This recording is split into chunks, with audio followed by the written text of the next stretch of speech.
Olá, sejam todos e todas muito bem-vindos e bem-vindas ao componente curricular Sociologia. Eu sou o professor Josino Malagueta e estarei com vocês aqui nessa caminhada pela Sociologia. E agora vamos ver o nosso objeto de conhecimento. A aula de número 8 tem como objeto de conhecimento processo de formação, constituição e transformação de diferentes sociedades humanas e suas formas de organização política, Estado, poder, democracia, autoritarismo, patrimonialismo, populismo e etc., em âmbito local, regional, nacional e global, bem como o papel desempenhado pelos sujeitos e coletividades mediante os valores morais, éticos, estéticos, culturais e políticos. E como detalhamento nós temos luta por reconhecimento e justiça social, direitos de cidadania, civis, políticos, sociais e difusos. Muito bem, agora vamos então para a nossa aula.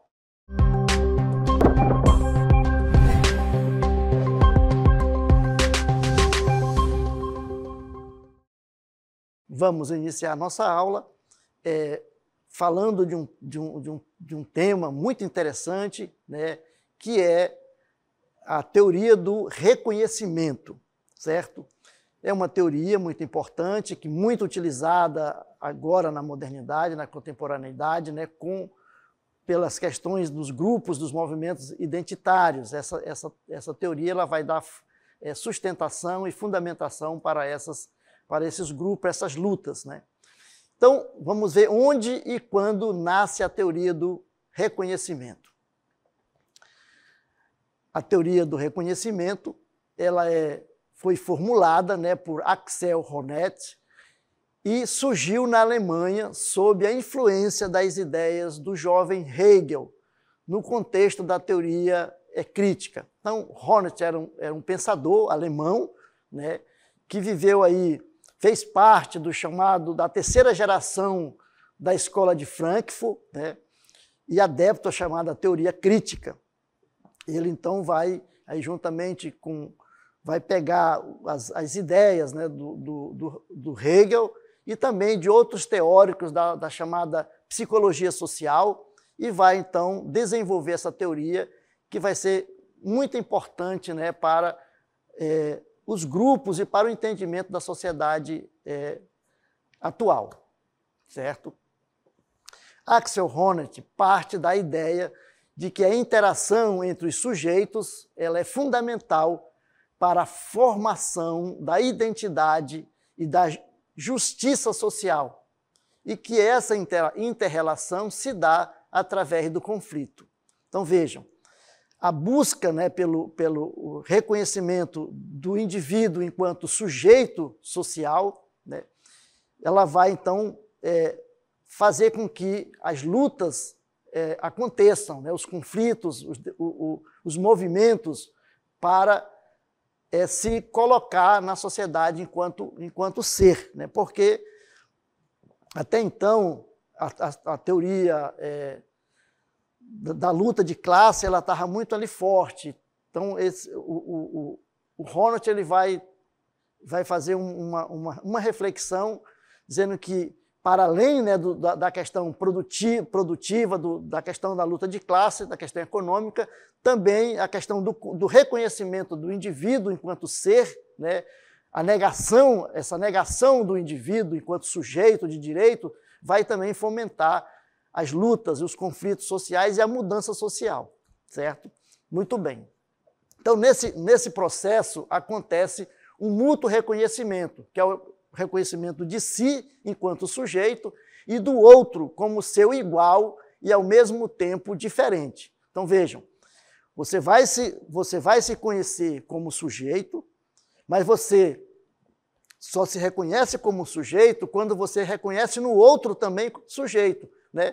O outro é como se fosse um espelho para nós, né? Nós não podemos ter a consciência de sujeito se a gente não reconhece o outro também como sujeito. Então, eu só sou sujeito porque existe o outro, né?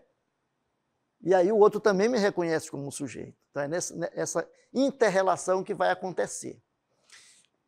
E nós vamos ver então agora o reconhecimento e as mudanças sociais. Então, segundo, né, o autor, ele vai dizer que essa luta pelo reconhecimento vai trazer mudanças sociais. A mudança ocasionada pelo contato com o estranho é que instiga as lutas por reconhecimento, percebendo que o conflito e o reconhecimento se condicionam um ao outro, impulsionando as mudanças sociais que os indivíduos tanto almejam. Então, você vivendo na sociedade, você sente que existe uma negação, né, dos seus direitos. Nós falamos também da questão da exclusão, né? Você é negado, lhe é negado o seu ser enquanto sujeito de direito, e é nesse processo que você vai, então, se descobrir como sujeito, e a partir daí você vai lutar para conquistar, né, esses direitos. Você enquanto sujeito e o outro também enquanto sujeito. Então, você vai se reconhecer no outro. E ele, então, desenvolve, né, aí 3 esferas, que ele chama 3 esferas do reconhecimento social. Essa teoria dele também está baseada, como nós vimos, no Hegel, nas teorias de Hegel, né? Então, ele chama de primeira esfera, que é a esfera do amor, a esfera da família, né, onde o reconhecimento recíproco ocorre entre pais e filhos e está intimamente ligado às etapas de dependência absoluta e dependência relativa, o que possibilita o desenvolvimento da autoconfiança. Então, vejam, o processo da criança, do cuidar da criança, né, a princípio você tem o que ele chama de essa dependência absoluta, né, porque a criança ela não tem como sobreviver sem esse cuidado, né, do pai, da mãe ou do cuidador que seja, né?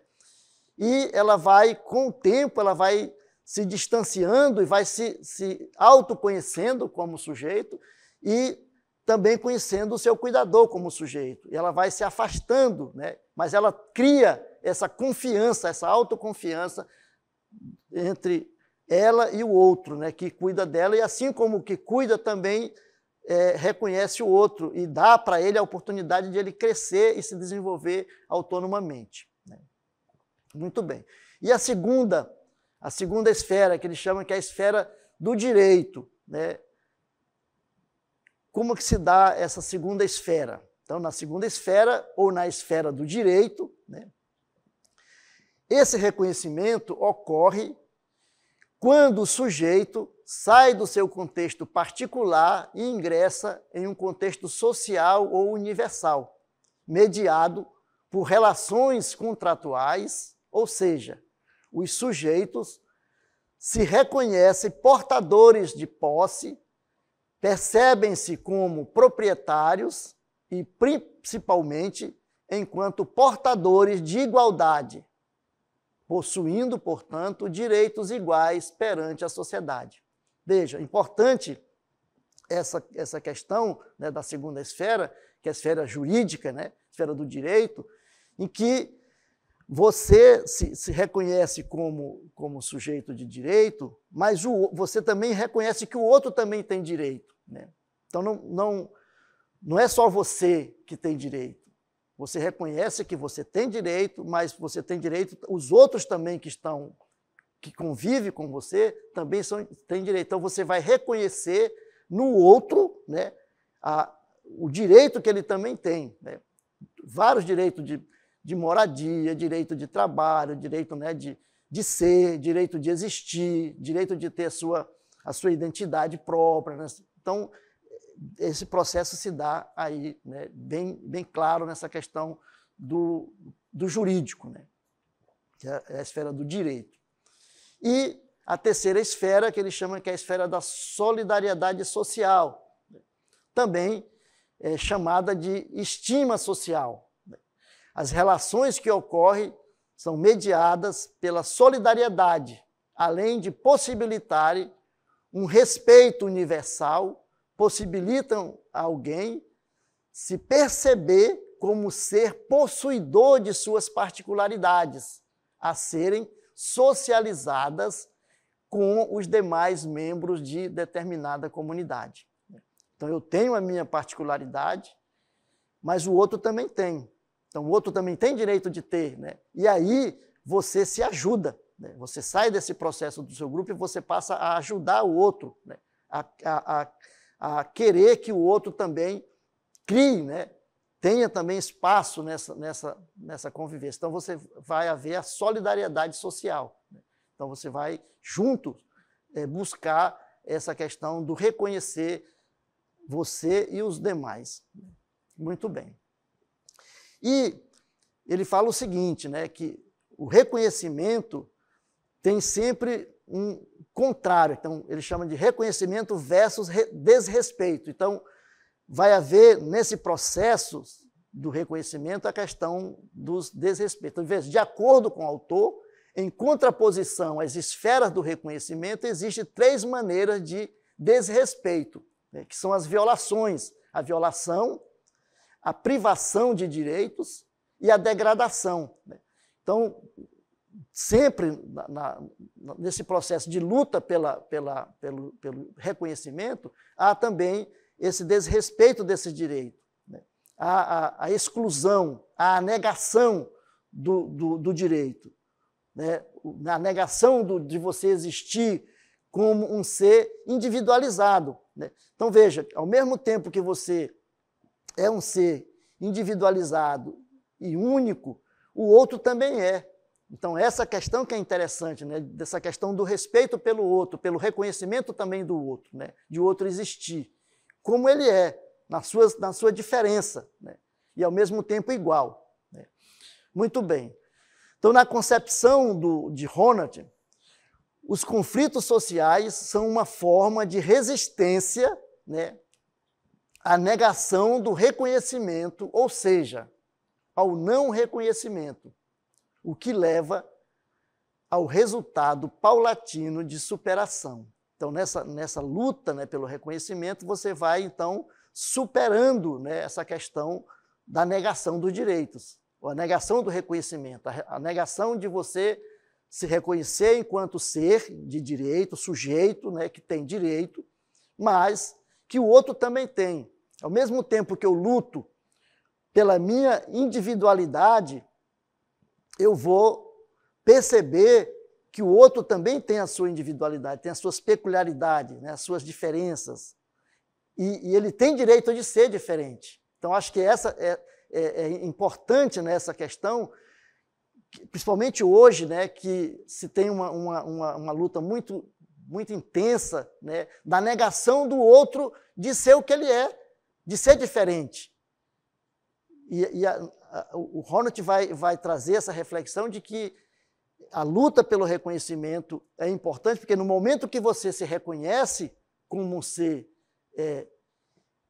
indivíduo, um ser único, você também reconhece que o outro também é um ser único e que ele tem as suas peculiaridades, que ele tem direito, né, de se reconhecer como ele é, né, e de viver como ele é, certo? Muito bem.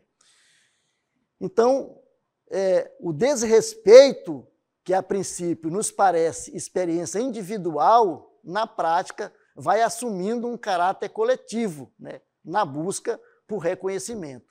Então, você vai, na questão, por exemplo, das etnias, na questão da sexualidade, na questão, né, do próprio gênero, né, a questão de gênero, a questão da mulher, na questão das etnias, da raça, do negro, do indígena, né? Então, é importante que isso vai se dando e você vai percebendo, né, que a sociedade ela é composta por pessoas, por seres, por sujeitos que são diferentes e, ao mesmo tempo, iguais, né? Muito bem. Então, essa luta, né, vai dando... levando ao que nós chamamos de cidadania. Então, uma cidadania por direito, né? por justiça, né? A luta por justiça, porque exatamente a luta por reconhecimento ela vai levar à luta por justiça social, né? De você reconhecer os direitos que você tem e de você lutar por eles, né? Então, isso é a cidadania, né? Cidadania é exatamente essa luta, essa busca de um indivíduo enquanto ser, lutar pelos seus direitos e, coletivamente, também buscar fazer valer os seus direitos e deveres. Então, vamos falar, então, um pouco sobre a cidadania, definição e conceito. Etimologicamente, o termo cidadania vem do latim civitas, que quer dizer cidade. Daí, cidadão, ser o indivíduo morador da cidade, portador de direitos e deveres. Vejam, a princípio, o cidadão era aquele que vivia em Roma, né, porque esse conceito, essa ideia, ela vem de Roma, da cidade de Roma, né? Então, o cidadão era aquele que vivia em Roma e que tinha direitos, né, dentro da cidade, né, vivia na cidade. Isso falando de Roma. E, paralelamente, nós temos o conceito de político, né, na Grécia Antiga, em Atenas. Exatamente. O político é o indivíduo que tem direitos de participar da vida da cidade, isto é, da polis, né? Daí a questão do político. Então, o político é aquele que participa, que vai à praça, que leva as suas questões, que discute os problemas da cidade, né? Então, cidadania é exatamente isso, vem daí, tanto de civitas do latim, de Roma, como de político, né, na Grécia Antiga, na cidade de Atenas, certo? Muito bem. Cidadania é a condição de ser reconhecido como membro de um grupo político, no caso, um Estado, e de possuir direitos e deveres resultantes dessa condição.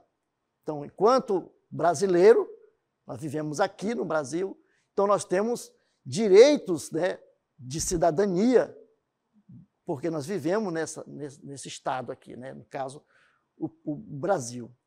Então, nós temos direitos de cidadania, certo? Muito bem. Na definição da filósofa alemã Hannah Arendt, a cidadania é o direito de ter direito. Então, no momento que eu tenho direito de ter direito, eu tenho a condição de cidadania, né? E a cidadania, ela não é uma concessão. Você não ganha cidadania porque um governo, né, um presidente, um chefe de Estado, ele é bondoso, ele vai te dar para Não, a cidadania ela é uma conquista, né?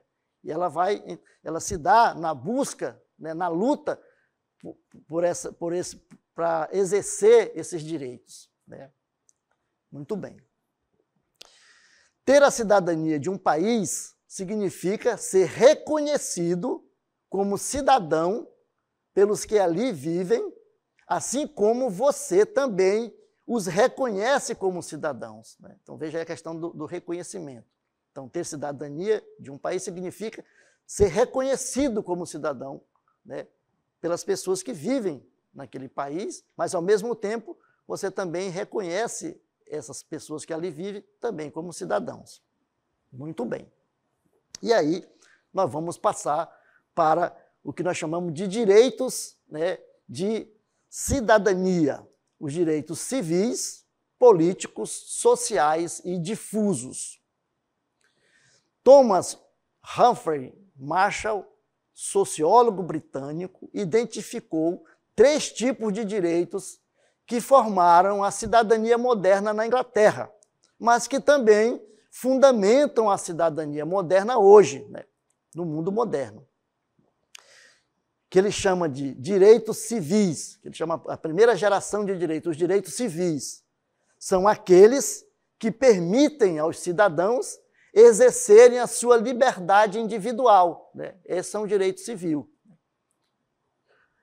A liberdade individual, que consiste na liberdade de expressão, na liberdade religiosa, né, e na liberdade de iniciativa. Então, você tem direito de expressar o seu pensamento, né? Porém, hoje em dia, nessa questão da liberdade de expressão está muito em voga com a questão das redes sociais, né? Mas a liberdade de expressão não é a liberdade de você cometer crimes, né? A liberdade de expressão, ela tem uma responsabilidade, né? Tudo que você tem direito de falar tudo o que você pensa, porém, você tem responsabilidade por aquilo que você fala, né? Se você inventa uma mentira sobre uma pessoa, você pode falar, mas você vai pagar, né, se você não estiver falando a verdade, não é isso? Então tem essa questão também, né? Então, nós podemos falar o que nós queremos e podemos falar, mas nós temos que ter responsabilidade por aquilo que nós falamos, né? Muito bem. E aí, esses direitos, né, os direitos civis, eles se consolidaram a partir do século XVIII. Né? E aí nós vamos para o segundo, né, os segundos direitos são chamados direitos políticos. São os direitos que permitem ao cidadão participar do exercício da vida política. O que é isso? É o direito ao voto. Mas só direito de votar? Não. O direito de votar e de ser votado, né? Então, enquanto cidadão, enquanto participante de uma sociedade, de um Estado, de um país, você pode se filiar a um partido político e você pode se colocar à disposição da sociedade, daquela sociedade, ou do município, ou do Estado, ou do próprio país, como presidente, né, para ser eleito. Então, você pode votar e ser votado, né? Então, desde vereador, passando por deputado estadual, deputado federal, senador, ou então prefeito, governador e presidente da República. Então, todos têm o direito, né, ao voto, o direito de votar e ser votado. Então, são os direitos chamados de direitos políticos, né? E esses direitos eles se consolidaram aí no século XIX. Aí nós passamos para um outro grupo de direitos, que são os direitos sociais. O que são os direitos sociais? Os direitos sociais são aqueles que garantem ao cidadão o mínimo de bem-estar econômico e vida digna, dentro dos padrões do país e da época em que se vive, né? Então, que direitos são esses, os direitos sociais? Direito à educação, saúde, né? Seguridade social, direito à moradia, né? Isso? Direito a transporte de qualidade, né? A mobilidade, não só o transporte, mas a mobilidade urbana, que ela é muito mais do que o transporte, né? A mobilidade é muito mais do que o transporte, né? E aí esses direitos eles ganharam força a partir do século XX, não é isso? Então veja aí, nós temos as três gerações de direitos. Então, cidadania é uma condição que permite a participação de todos como iguais na discussão política e, ao mesmo tempo, uma reivindicação de que todos participem da herança comum da sociedade. A herança comum, a riqueza que a sociedade produz, ela é de todos aqueles que participam, né, da cidadania daquele lugar, daquele país, né, daquele espaço, certo? Daquela sociedade. Muito bem. Então vamos falar agora da luta por reconhecimento e justiça social, né? A luta pela cidadania é o cadinho onde se forja os cidadãos, né? Então você vai lutando e você vai se forjando como cidadão. Os movimentos sociais são o espaço e o lugar de luta para que os cidadãos exijam do Estado o reconhecimento de direitos que compõem a cidadania. Segundo a filósofa norte-americana Nancy Fraser, ela diz que há uma distinção entre os dois tipos de luta empreendida pelos movimentos sociais, né? Que ela chama de a luta por redistribuição e a luta por reconhecimento. Então, ela vai fazer, né, aí ela tem um livro escrito, né, uma obra, onde ela vai trabalhar essa questão do redistribuição ou direito, né? E ela vai, então, discutir essas questões colocando aí, né, como que nos diversos grupos sociais, como é que isso se dá, né, essa questão. E aí, nós temos aí a luta por distribuição, são os movimentos que lutam para corrigir ou eliminar o que acreditam ser injustiças econômicas e sociais.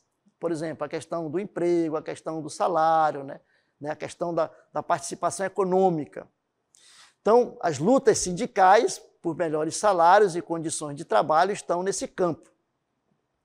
A luta, por exemplo, do movimento dos trabalhadores rurais sem terra é uma luta por redistribuição, né, que reivindica a reforma agrária, isto é, redistribuição de terras. Né. Mas, por exemplo, no caso dos indígenas também, né, então, vários movimentos aí são movimentos reivindicatórios. Os indígenas podem ter, ao mesmo tempo, o movimento ser reivindicatório e também de reconhecimento, né. E a luta por reconhecimento. Os movimentos que lutam para corrigir ou para eliminar injustiças culturais, como a humilhação, o desrespeito e a negação de direitos de pessoas de determinados grupos. Por exemplo, nós podemos trazer o grupo dos negros, né, a questão racial, a questão das mulheres, a questão de gênero, e também a questão do grupo LGBTQIA+. Trouxemos esse exemplo. Luta contra a homofobia e a favor da livre expressão sexual, do reconhecimento do casamento civil entre homossexuais e para que a sociedade os aceite como cidadãos que têm direito a serem diferentes, desde que não prejudiquem, né, outros cidadãos. Então, você tem esse direito de ser diferente. Né? E aí, nós vamos passar, dentro ainda da Nancy Francke, a questão dos movimentos bivalentes, ou também chamado coletividades bivalentes. Ela traz essa questão, né? Segundo Nancy Fraser, existem alguns movimentos que envolvem a luta tanto por redistribuição como por reconhecimento, que ela chamou de bivalentes. Por exemplo, o movimento feminista, ao mesmo tempo que ela luta, por exemplo, por reconhecimento de ser mulher e viver na sociedade enquanto mulher, ela também reivindica no sentido da redistribuição salarial. A mulher ganhar o mesmo que o homem ganha, né? Ter o mesmo salário que o homem, se ela tem o mesmo emprego, né? Tem a mesma função. O movimento negro, né? O movimento racial, também é bivalente. Por quê? Porque eles lutam pelo reconhecimento enquanto etnia, enquanto raça, mas lutam também por redistribuição, para participação, né, salarial, para que o emprego, para ter emprego digno, né, para não ter problema de não poder participar, né, da sociedade, ser excluído da questão dos empregos. Então, ela traz essa questão aí também racial. E a questão do movimento indígena, né, que também luta, ao mesmo tempo, pela redistribuição, né, pela questão econômica e também pela questão do reconhecimento cultural, né, a negação, que existe a negação cultural, né, desse grupo. Muito bem. E aí nós vamos trabalhar os chamados direitos difusos. São aqueles que possuem a natureza indivisível e dizem respeito a uma massa determinada de pessoas que não podem ser individualizadas. O direito ao meio ambiente ecologicamente equilibrado é um direito tipicamente difuso, porque afeta um número incalculável de pessoas que não estão ligadas entre si por qualquer relação jurídica pré-estabelecida. Não é isso? Muito bem. Então, ficamos por aqui e assim nós encerramos a nossa aula de hoje.